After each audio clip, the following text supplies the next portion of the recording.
এটা হচ্ছে হাই পাওয়ারেরটা এবং এইটার সাথে এটার ব্যাটারি ডাবল, আগেরটার চেয়ে এটা ক্যাপাসিটি ডাবল থাকবে। ওটা দুইটা ব্যাটারি সমান, এটা একটা ব্যাটারির পাওয়ার। তো দেখি আর এটা আসলে কতটুকু আগেরটার চেয়ে এটার প্রেশার কতটুকু কম না বেশি একটু দেখি। পাল্টে দেন। হ্যাঁ, আবার দেন। অনেক বেশি আগেরটার চেয়ে অনেক। এবার একটু নজরটা ঘুরান। আর কি কি মোড আছে। এটা হচ্ছে একদম মিক্সড।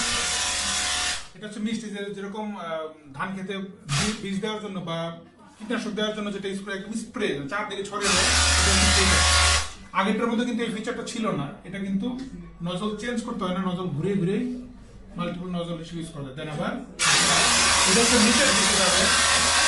এটা হচ্ছে অ্যাঙ্গেল, মোটামুটি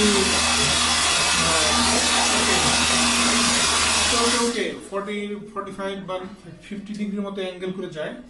আর আরেকটা হচ্ছে আগেরটার মতো স্প্রে হবে। এটার মধ্যে হচ্ছে 5টা টোটাল মোড আছে। এইটার মধ্যে কম বেশি করা যায়।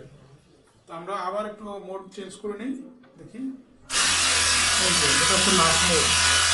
টোটাল 5টা মোড আছে এটাতে। এই হচ্ছে মেশিন, অরেঞ্জ কালার, বড় ব্যাটারি, 4H এর বড় ব্যাটারি, বিশাল বড় ব্যাটারি দেওয়া আছে। আবার প্রথমটাতে দেন। এটা আরেকটা আছে, দেন দেন। ঘুরে যাবে, অনেক ঘুরে যাবে, পেছনে অনেক বেশি না। ওকে, আবার প্রথমটা দিন দেখি। এটা আসলে পাওয়ার অনেক বেশি আগেরটার চেয়ে।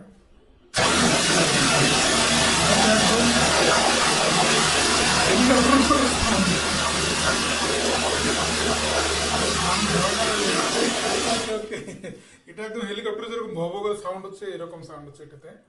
যাই হোক, এটা আগেরটার চেয়ে পাওয়ার বেশি না? অবশ্যই অনেক বেশি, অনেক পাওয়ার বেশি। সেটাই, আমিও তাই জানি। আশা করি যারা এটা অর্ডার করেছেন তারা হাতে পাওয়ার পর আপনাদের এটা দেখে কিভাবে কি করলেন একটু ভিডিও করে দেখাবেন। ধন্যবাদ সবাইকে।